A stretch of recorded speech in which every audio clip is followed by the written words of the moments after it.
बढ़िया बात है। इसलिए एक बहुत अच्छा तरीका हमने देखा, भोले बाबा जी है ना, वो क्या करते, जैसे दूसरे गांव के लोग कथा करवाएंगे, पूरे गांव के लोग इकट्ठे होकर कथा करवाते हैं उनकी।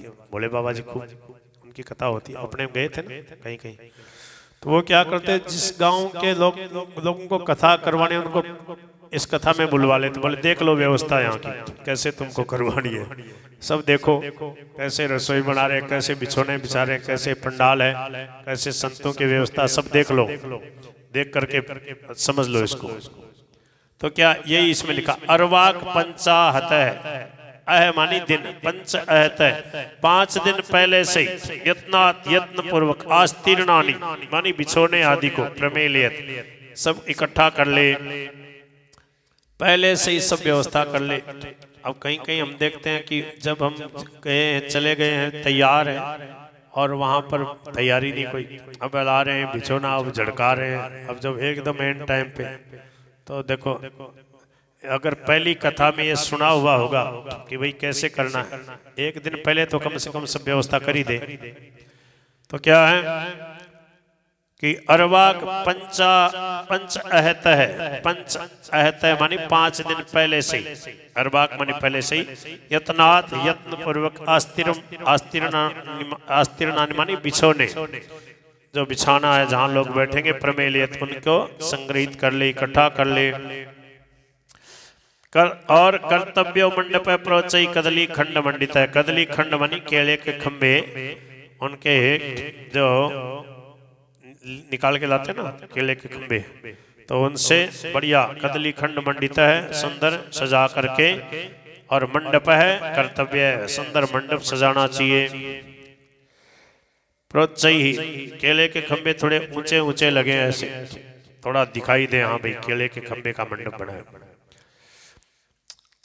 फल पुष्प दलैर विश्व वितानेन विराजित है, फल पुष्प दलैर विश्व वितानेन विराजित, चतुर्दिक्षु ध्वजारोपो बहु संपद विराजित है, चतुर्दिक्षु ध्वजारोपो बहु संपद विराजित।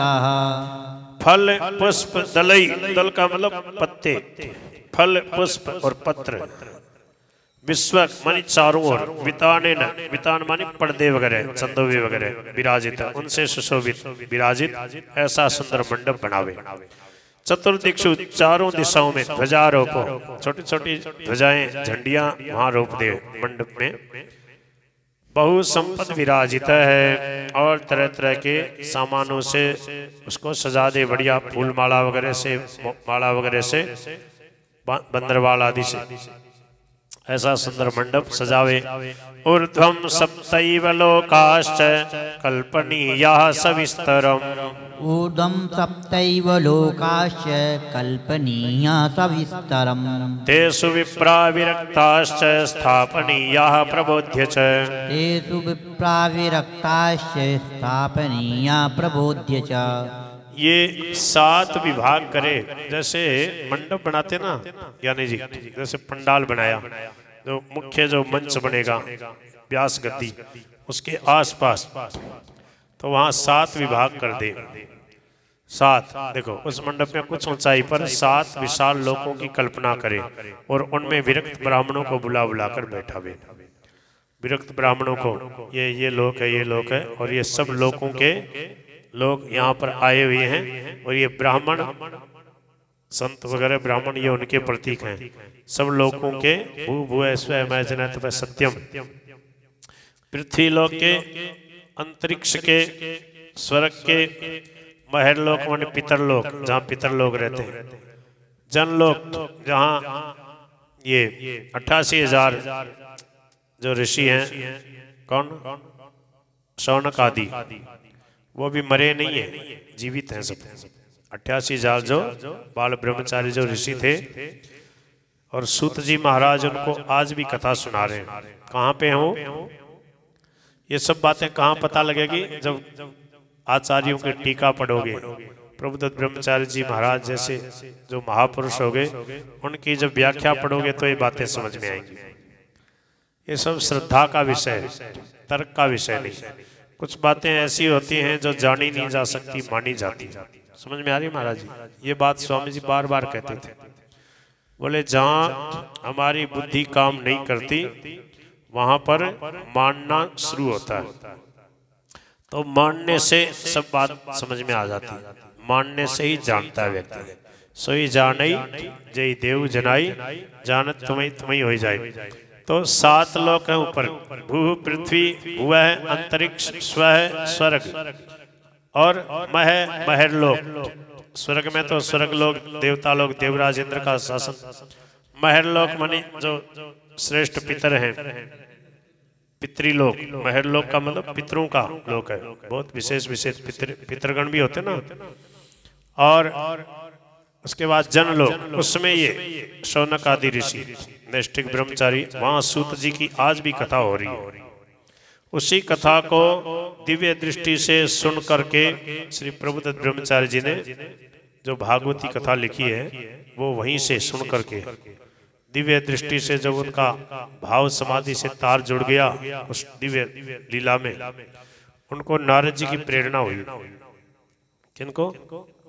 प्रभुदत्त ब्रह्मचारी जी ने पहले खंड में उन्होंने लिखा है भूमिका में, नारद जी महाराज श्री कृष्ण गोविंद हरे मुरारे हे नाथ नारायण वासुदेवा ये कीर्तन करते हुए उनको दर्शन दिया।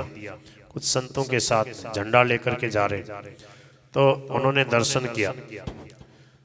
कई दिन देर तक वो आवाज आती रही खूब सारे संतों के साथ। वो जो प्रयागराज है ना गंगा जी के किनारे, वहां भजन कर रहे मस्ती से बैठे, तो वहां से नारद जी निकले कि श्री कृष्ण गोविंद हरे। ऐसे थोड़ी देर तो ऐसे चलते रहे, नारद जी चलते रहे बीणा बजाते हुए, दर्शन दिया उनको, प्रेम में मगन हो गए। फिर दर्शन देते गंगा के किनारे चलते चलते चलते फिर आकाश में उसी हिसाब से धीरे धीरे आकाश में चले जा रहे नारद जी महाराज और सब ऋषि मुनि महात्मा, और वो दर्शन कर रहे हैं। ऐसे पृथ्वी पे चल रहे, उनको दर्शन दिए थोड़ी देर, फिर आकाश में चले गए, फिर अंतर्धान हो गए। तब से कई वर्षों तक निरंतर श्री कृष्ण गोविंद हरे मुरारे हे नाथ नारायण वासुदेव इसका कीर्तन करते हुए, और वो लिखते रहे पुस्तकें। स्वामी जी महाराज कहते थे बड़ा आश्चर्य था, प्रभुदत्त ब्रह्मचारी जी ने मौन रह करके कीर्तन करते हुए और सैकड़ों पुस्तक लिख दी। एक विशेष बात है उनके लेखन में, और जितने लेखक होते हैं ज्यादातर दूसरे से लिखवाते हैं, उन्होंने खुद लिखा। वो जो मैं पुस्तक एक लाया करता हूँ, आज नहीं लाया, मैं भागवत चरित्र, वो पूरा गद्य है, भक्तमाल के जैसे है ना, छप्पे छंद है, उस छप्पे छंद में पूरी भागवत बहुत सुंदर ढंग से सजा के लिखा है। बहुत सरल है, पढ़ते पढ़ते समझ में आ जाते हैं। बोलो गिरधर गोपाल की। तो सप्त ऊर्ध्वम सप्तो भूर्भुवः स्वः मय जनः जनलोक, तप है तप लोग जो बड़े बड़े तपस्वी हैं, और सत्यम ब्रह्म लोग, ये 7 लोग। इन 7 लोगों की कल्पना करें कि आप आओ, 7 लोग के महापुरुष आप विराज करके आपका स्वागत है, कथा सुनो। ऊर्ध्वम सप्तैव लोकाश्च कल्पनीयाः सविस्तरम, कल्पनीया इस प्रकार कल्पना करें, मान ले कि ऐसे ऐसे 7 लोगों के यहाँ पर सब लोग आके प्रेम से कथा सुन रहे हैं।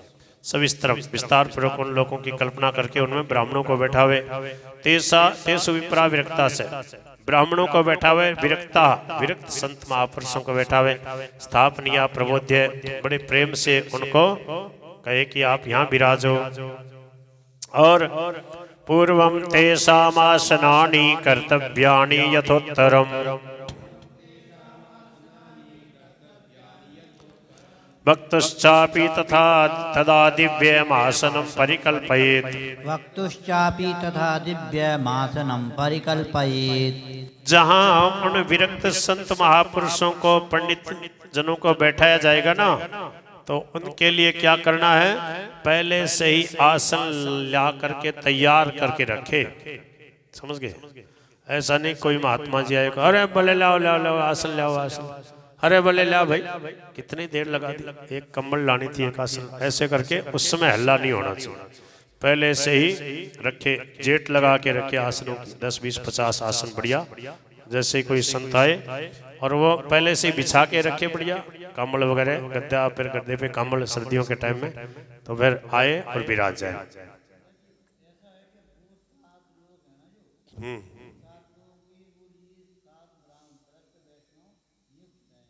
नियुक्त रहते हैं, ऐसे मान लो सातों लोगों का एक एक पंडित जी या एक एक वैष्णव।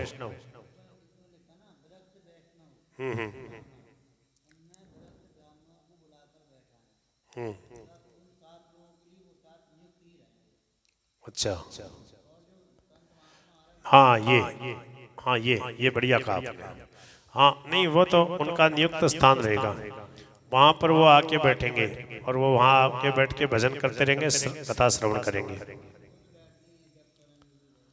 ये भव्य आयोजन होता ना तब की बात है।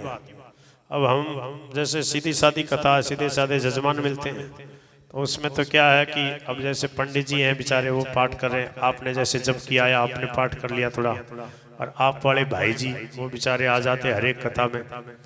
अब वो उन 7 पंडितों में समझो एक वो थे, पर उनके कई जगह बार तो जगह ही नहीं वहाँ आसपास बैठने की, जगह ही थोड़ी होती ना, तो हम उनको कहते तुम पीछे बैठ जाओ, हनुमान चालीसा तुम करते रहो, कथा विघ्न विघात आए हनुमान चालीसा या पाठम कुर्यात। तो ये क्या है, वो हनुमान चालीसा करते रहते हैं। बोलो गिरधर गोपाल की, भगवान के नाम का जप करते रहना चाहिए। और हनुमान चालीसा अब वर्तमान में जो है ना, हनुमान चालीसा होता रहे ना तो बहुत अच्छा है। तो क्या है,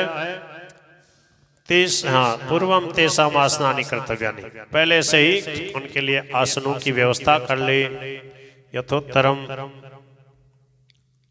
उचित आसन किसको कहाँ दिया जाएगा, और इनके पीछे वक्ता के लिए भी एक दिव्य सिंहासन का प्रबंध करे। तो वक्तुश्चापि तदा दिव्यम आसनम परिकल्पयेत्।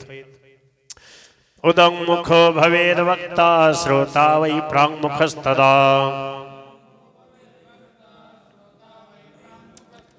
प्राङ्मुखश्चेत् भवेद वक्ता श्रोता च उदङ्मुखस्तदा।